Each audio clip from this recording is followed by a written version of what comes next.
తీసుకొని రాష్ట్ర ప్రభుత్వం చేతే నిధులు ముందుగా డబ్బు ఖర్చు పెట్టడం, మళ్ళా కేంద్ర ప్రభుత్వం వాటిని రీఎంబర్స్ చేయటం అనేటువంటి విధానంతో దీన్ని ప్రారంభించారు. ప్రారంభించి 2018కి పూర్తి చేసి జాతికి అంకితం చేసేస్తాము అని చంద్రబాబు నాయుడు గారు వాళ్ళు ప్రగల్భాలు పలికారు. 2018కి పూర్తి కాలేదు.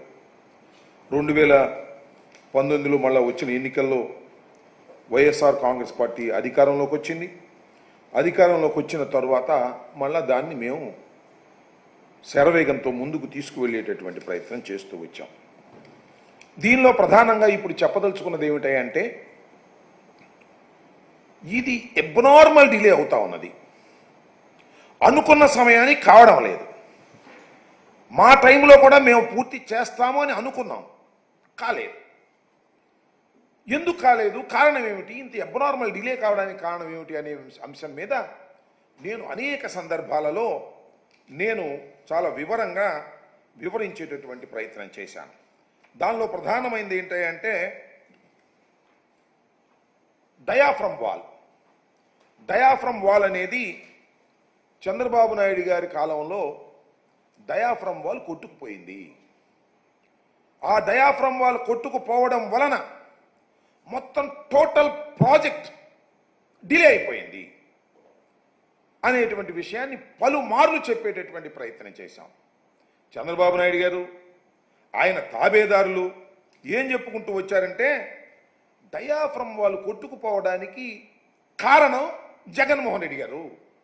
జగన్మోహన్ రెడ్డి గారి ప్రభుత్వం అధికారంలోకి వచ్చిన తర్వాత 2019లో అధికారంలోకి వచ్చిన తర్వాత మేలో ప్రమాణ స్వీకారం చేసిన తర్వాత ఆయన తగిన జాగ్రత్తలు తీసుకోకపోవడం వలన, కాఫర్ డ్యాముల గ్యాప్ను పూర్తి చేయకపోవడం వలన డయాఫ్రమ్ వాల్ కొట్టుకుపోయింది అనేటువంటి వాదనని తీసుకొచ్చి తన పత్రికల్లో రాంచి గోబెల్ ప్రచారం చేసి విధ్వంసానికి కారణం జగన్మోహన్ రెడ్డి గారు అనేటువంటి మాటను పదే పదే వల్లవేసి జనాన్ని నప్పించేటటువంటి ప్రయత్నం చేశారు. నేను చాలా స్పష్టంగా పలుమార్లు చెప్పాను, శాసనసభలో చెప్పాను. చంద్రబాబు నాయుడు గారు అవగాహన రాహిత్యం వలన, తొందరపాటు తనం వలన, వ్యూహాత్మక తప్పిదం వలన డయాఫ్రమ్ వాల్ కొట్టుకుపోవటమే కాకుండా ప్రాజెక్టు చాలా డిలే అయిపోయింది, ఖర్చు కూడా పెరిగిపోయింది అనేటువంటి విషయాలను చాలా స్పష్టంగా చెప్పేటటువంటి ప్రయత్నం చేశాం. ఈ రెండు వాదనలు జరుగుతూ ఉన్నాయి. వాళ్ళ వాదన వాళ్ళు వినిపిస్తున్నారు, మా వాదన మేము వినిపిస్తున్నాం.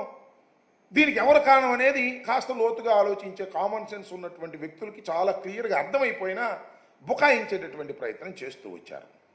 ఇవాళ నేను ప్రత్యేకంగా చెప్పదలుచుకున్నటువంటి అంశం ఏమిటంటే, ఈ పోలవరం ఇరిగేషన్ ప్రాజెక్టు మీద ఈ డిలే అవడం మీద, లేదు ఈ డయాఫ్రమ్ వాల్ దెబ్బతినిపోయిన తర్వాత ఆ డయాఫ్రమ్ వాల్ ఎంత మేరకు దెబ్బతిన్నది, దాన్ని ఏ విధంగా దాన్ని సరిచేయాలి అనే దాని మీద చర్చోపచర్చలు జరిగాయి. సిడబ్ల్యూసి, రాష్ట్ర ప్రభుత్వం, పీపీఏ అన్నీ కూడా మాట్లాడుకొని అసలు డయాఫ్రమ్ వాల్ ఏ మేరకు దెబ్బతిన్నది అనేటువంటి ఉద్దేశంతో ఎన్హెచ్పిసి వాళ్ళ చేత, మన భారతదేశంలో కాస్త ఎక్స్పర్ట్స్గా ఉన్నటువంటి NHPC, national hydro power corporation వాళ్ళ చేత మా టైంలోనే దాన్ని ఎగ్జామిన్ చేసి అది 485 మీటర్ల మేర దెబ్బతినిపోయింది అనేటువంటి ఒక కంక్లూషన్కి రావడం జరిగింది. ఈ దెబ్బతినిపోయినటువంటి ఈ డయాఫ్రమ్ వాల్ని రిపేర్ చేయాలా, లేక ప్యారలల్గా మరొక డయాఫ్రమ్ వాల్ వెయ్యాలా అనే దాని మీద, సరే మేమైతే యాజ్ ఎ లేమెన్గా లేదా కాస్త తెలిసిన వాళ్ళలాగా better to form a new diaphragm wall parallel అని మేము అనుకున్నాం.